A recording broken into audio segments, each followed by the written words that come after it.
Hey guys, it's Ross Scott and on Space Couch today, going to be discussing this.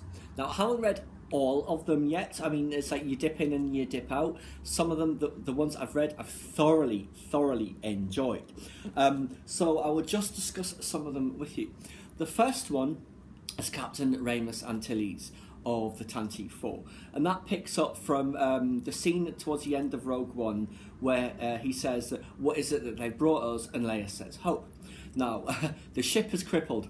It can jump to hyperspace, but it's not necessarily going to be able to get to its destination, which is obviously Tatooine, and because the engines are kind of damaged, it's going to leave a signature.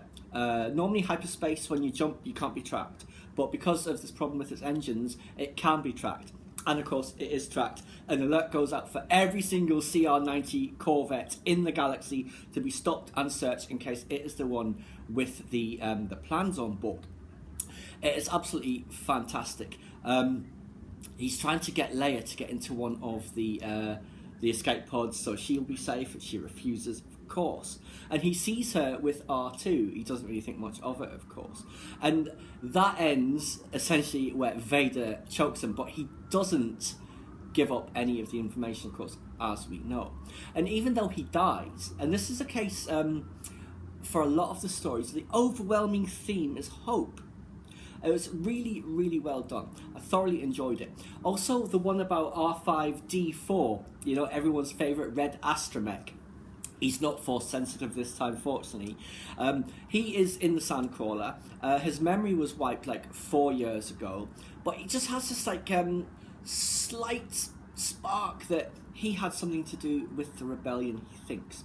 R2-D2 tries to sabotage him. He wakes up to find R2-D2 trying to sabotage him, because obviously he went into like hibernation for a while. And R2 saying, look, I'm sorry, it's important, I must be found, I must be bought by X person, and I must be able to escape. I'm on a mission that has galactic importance and all of that. And that's what prompts R5 to remember that he had something to do with the rebellion. So when you see him, you know, when he's the one who gets chosen and R2 doesn't, when he trundles off, R2 saying, please help me, I must complete my mission. R5 overloads himself. So he sends all of the fluid and everything that is powering him, and that's what makes his motivator pop off. So R2 is then chosen. Now, he's essentially then taken back to the Sandcrawler and just put in as a pile of junk. After the stormtroopers have been to the Sandcrawler and killed all of the Jawas, he reactivates himself and he trundles off into the desert towards Spaceport in the hope of being able to find a way off the planet and to rejoin the rebellion. It was really good. I absolutely loved that one. The one about Dr. Aphra, fantastic. She's basically on the on Dantooine, scavenging the old rebel base there, and the Imperials arrive. She gets captured, and she gets brought before, of all people, General Tag. And he tells her that Alderaan's been destroyed, you know, and she goes, how? Did they drop a bomb and wipe out all of the population? Is it one of those ones where the buildings are left standing? What happens? I mean, Alderaan is dust. Yes, so anyway, he decides to have her executed. So he tells the stormtrooper to take her out the back and just shoot her. She talks him into not doing it, and gets him to take off his helmet as well, and he's just a scared kid, really. But she manages to escape, of course, because obviously we pick up with Dr. Aphra in the comics a long time after that. The one about Tarkin, it was interesting. It just goes through all of the various scenes of Tarkin in A New Hope and in Rogue One and A New Hope, but it ends with what's his name, Orson Krennic, looking up at the Death Star, just about to be incinerated, and realizing that Tarkin will be the master of his own downfall, which is, of course, the case. Admiral Motti, who's the guy who gets choked by Darth Vader in the conference room, is very interesting as well, because he's essentially saying, I have no problems with Lord Vader's religious beliefs, but this is not the time or the place to force them on other people, you know, and in the meeting of the Joint Chiefs of Staff, just as the Death Star is going operational, is not the time to be criticising the entire project, you know, like the power of the Force. The power of this battle station is nothing compared to the power of the Force and all of that. So it's HR complaint, really, and it's very, very interesting. He states over and over again, got no problems with Lord Vader's religious beliefs. I would welcome the opportunity, in the right setting, to learn more about his beliefs and all of that. It was really, really funny. I thoroughly enjoyed it. Now, the one about Palpatine, it's written in like Shakespearean verse, iambic pentameter, and I did find it difficult to get through, and I didn't really learn much more. I think I might need to read that one again, but he's basically saying Vader is my sword, and all of that. Now, another one that was very good was the one about Breha Organa, and that one was called Eclipse, so you can guess what happens there. So it starts off in the palace, and the protocol droid is saying, oh, we've got plans for this equinox celebration. Will the princess be back in time? What dress should she use? And all of that sort of thing. And like, she's not really that fussed, Breha, to be honest. So look, we'll just take a dress out of storage and all of that, because she's waiting for Bell to come home, because she's aware where he is, and that Leia is on a secret mission. Bell does come back, but he tells her the Tantiva's lost. So they're very worried that Leia has been killed, but Breha's, because you know that they say it was holding an asteroid field. So they're sending people out to search this asteroid field and to find evidence that Leia is dead, because until essentially she sees a body, she's not going to believe it. But while they're doing that, of course, a massive object appears out of hyperspace and blocks out the sun. No prizes for guessing what that is. Now, in the film A New Hope, when they blow up Alderaan, it's pretty much instantaneous. You know, it fires and boom. It's not quite as fast as that in the book. They say like the sound was ear-splitting in the atmosphere as it fires, and there is a moment or two where essentially lava is erupting and the castle is collapsing and they hug each other, and then it happens. But again, there was an element of hope in there. The one about Obi-Wan Kenobi I did find very confusing. This is the one where I think it opens where it's like, I'm Obi-Wan Kenobi and I am dead. It jumps between various parts of his timeline, from his death to when he's a Padawan, to when he's with Luke Skywalker. He sees the future, all that sort of thing, but it was difficult to get through. I did find it confusing, as I say, so I'll probably have to read that one again. The one about Yoda, oh, that was great. Yoda's got two houses on Dagobah, one in the uplands and one in the lowlands. And the lowlands one is the one where he meets Luke Skywalker. And it floods. The entire thing would be just covered in water and totally submerged. But Yoda is, because of the planet's orbit, it's time for him to move from the uplands to the lowlands. But there are probe droids looking for him, 3 of them. And he does, of course, destroy them all, which then kind of begs the question, why did they not follow up on these missing probe droids? I'm not sure.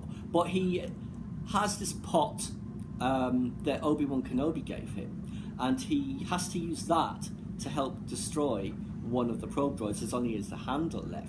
And the cloak that he uses as a blanket is Qui-Gon's cloak, which I found very interesting. And several times he's reaching for his lightsaber, and he doesn't have it, of course, and he wishes that he did. He wishes he could place his lightsaber into her hands, because he thinks Leia is the one he should train, not Luke Skywalker. And he senses Obi-Wan dying, and obviously he's very upset about that, because he's even further alone than he was previously. But also Obi-Wan then appears to him as a Force ghost, and he convinces him to train Luke Skywalker. But that was a really, really good one. Another one that was really, really good was one about one of the Jawas on the Sandcrawler, who's basically bored with his job, and he likes to go through the memory cores of the droids they pull up. Tatooine, by the way, is very similar to Jakku, and there's more ships and droids and armaments and all sorts of machinery buried in the sand than you would have thought from seeing the film. Very, very Jakku-like. But he basically he reads the memory cores to learn the stories, but then he has to wipe the data, so he only can see it once and then the droid is wiped. He pulls R2's memory core, and he sees the entire, because R2 has seen the entire history of the Galactic Republic and the Empire, the Clone Wars, and all of that. And he realizes how important this droid is, and also because he's seen all of these previous stories, he wants to go to the stars, and escape from Tatooine. So he doesn't wipe the memory core. He puts it back into R2, and that's obviously how he is able to complete his mission. And that one ends with him saying, tomorrow he's leaving, and he's going to find a way off planet and see the galaxy. Whether or not he gets the chance to do that, I'm really not sure. He might just make it. I really hope that he did. So those are the ones that really stuck in my mind. I love all of them so far. I mean, like I said, some of them were a bit difficult to read, like the Palpatine and the Obi-Wan. But overall, it's a fantastic book. I haven't read, like I said, the Tusken Raider ones. The one about Beru White Lars was very good. Did you know she made the best blue milk cheese? She was told she could even run a cafe in Anchorhead. But obviously, any cantina on that planet, you're more likely to get shot just walking through the door than you are just to be able to order something to eat, so she doesn't. And that is essentially, she's already dead when she's talking about this. So it's not that she's like, say, a Force ghost talking about her, but it was kind of like her afterlife, as it were, her memories. And the last one is very funny. It's, the opening crawl for A New Hope. It's basically the person writing that and said, what, you're not putting in the Clone Wars? What about Darth Maul, Savage Opress, Dr. Aphra, all of this? I'm starting with R2 and with 3PO. So, what? No K2SO? So it's very much like that. It's really, really funny. I don't know if it's meant to be like George Lucas trying to write it and like someone from the future is telling him all this. I guess it's the wills, so it's like they exist at all times simultaneously, I guess. But that one, it was a great way to end it. I absolutely loved that one. It was so funny. But yes, I thoroughly recommend this book to you. You won't be disappointed. There might be some in there that you're not that fussed about. There'll be ones that you absolutely love and will go back to time and time again. And what is really good about this is for each story, there is a different diagram at the beginning. I will just show you a couple of them. Like say, for instance, for Ramus, it's a silhouette of the Tantive 4. Let's find another one. The red one, which is the R5D4, has a silhouette of him. An incident report, that is the HR complaint of Admiral Motti. So it's very much like that all the way through. But yes, absolutely fantastic collection, and I can't wait to go through the rest of them in due course. Please subscribe to my channel if you enjoyed this content. Leave me a comment suggestion for an upcoming topic you'd like to see discussed, or like the video.